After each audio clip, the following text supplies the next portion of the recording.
semuanya, kembali lagi di Tips 6 Menit bareng Pipit. Kali ini aku akan menyampaikan tips tentang strategi menggunakan konten marketing. Nah, apa aja langkah-langkahnya? Ada 3 langkah untuk membuat konten marketing.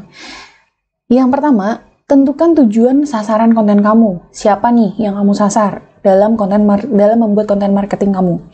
Yang pertama, ketahui bentuk, tujuan, dan juga sasaran konten yang ingin dibuat. Jadi bentuknya seperti apa, tujuannya untuk apa kamu membuat konten itu, dan kira-kira siapa yang bakal kena sasaran si konten itu. Kemudian yang kedua, buatlah rencana secara terperinci untuk merealisasikan strategi pemasaran yang kamu miliki. Dan yang terakhir, miliki rencana cadangan ya. Jadi kamu harus mempersiapkan plan A dan juga plan B. Alih-alih misalnya plan A nggak berhasil, jadi kamu bisa menggunakan plan B. Kemudian yang kedua yaitu kenali target pelanggan atau konsumen. Nah, ini ada 2 poin. Yang pertama, fokus pada konsumen terbaik. Jadi pastikan setiap produk memiliki konsumen-konsumennya sendiri ya, memiliki karakter konsumennya seperti apa. Nah, ketika kamu sudah mengetahui konsumen kamu ciri-cirinya itu seperti apa, yang bakal menyukai produk kamu seperti apa, nah fokus pada hal itu gitu. Jadi fokus kepada satu segmen pelanggan yang terbaik aja. Dengan melakukan hal ini, kamu dapat menyesuaikan upaya pemasaran dengan lebih baik lagi dengan menciptakan persona pembeli yang tepat gitu. Jadi ketika kita sudah tahu dan kita sudah mengenal pelanggan kita atau konsumen kita, pasti akan terlihat atau akan tercipta yang namanya persona pembeli yang tepat. Kemudian poin yang kedua yaitu ketahui apa yang konsumen mau. Nah, di sini nih kuncinya sebenarnya. Karena setiap apa yang kita share atau setiap produk yang kita launching itu pasti tergantung konsumen. Jelas dong, kalau misalnya kita ingin melakukan launching produk terbaru, pasti kita juga melakukan yang namanya studi atau analisa konsumen terlebih dahulu. Kira-kira kalau misalnya kita mengeluarkan produk A, apakah akan banyak yang suka? Atau ketika kita mengeluarkan produk B, jangan-jangan sedikit yang suka, gitu.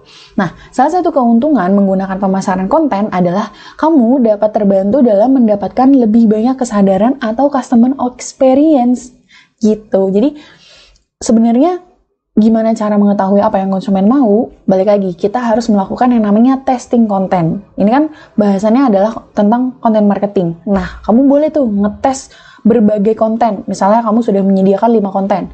Nah, konten A ini misalnya untuk siapa? Konten B untuk konsumennya seperti apa? Konten C, D, E itu untuk seperti apa? Nah, dari kelima konten tersebut, kamu bisa cek kira-kira yang mana nih konten yang memang paling engagementnya paling tinggi, likes-nya paling tinggi, komennya paling tinggi, ataupun interaksinya paling tinggi. Baru deh, kamu bisa ambil konten tersebut untuk kamu jadikan duplikasinya. Gitu. Jadi mirip-mirip. Kamu kedepannya bakalan bikin konten yang mirip-mirip seperti itu. Nah, kemudian yang terakhir, buat konten yang mewakili dan mewujudkan setiap tujuan bisnis. Yang pertama, bangun kesadaran atau awareness dari bisnis produk tersebut. Ini tujuannya ya. Dan yang kedua, tunjukkan produk knowledge yang dimiliki pada konten yang dibuat. Jadi kamu boleh bangun awareness, kamu harus bangun awareness untuk produk yang kamu miliki kepada konsumen-konsumen yang memang belum mengetahui produk kamu, dan kamu juga harus memberikan produk knowledge-nya. Jadi maksudnya, misalnya kamu menjual produk A. Nah, bukan cuma kamu pajang aja dan memasang harga aja, tapi kamu harus kasih tahu produk knowledge-nya. Ini bahannya ini loh, ini terbuat dari A loh, ini terbuat dari B loh, dan lain sebagainya. Supaya apa? Supaya konsumen juga lebih yakin untuk melakukan pembelian. Apalagi ketika kamu menjalankan yang namanya bisnis online. Ketika kita melakukan transaksi atau ketika kita membeli barang di offline aja, itu pasti kan kita tanya dulu ke mbak-mbaknya atau ke penjaga tokonya gitu istilahnya. Kayak ini memang terbuat dari apa? Ini bahannya gimana? Dan lain sebagainya.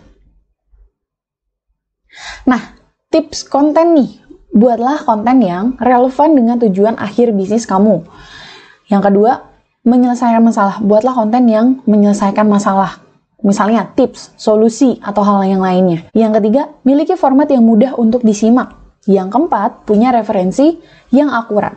Dan yang kelima, dibuat dengan usaha yang maksimal tentunya. Dan punya judul yang mengundang rasa penasaran, karena judul itu biasanya yang paling penting dan yang paling pertama kali orang lihat. Jadi pastikan judul kamu itu penasaran untuk dibaca isinya. Oke deh, sekian dulu nih tips kali ini dari aku. Jadi terakhir nih ada quotes dari Howard Schultz, CEO of Starbucks. If people believe they share value with a company, they will stay loyal to the brand. Jadi pastikan customer kamu atau konsumen kamu merasakan value yang perusahaan kamu atau produk kamu berikan kepada mereka.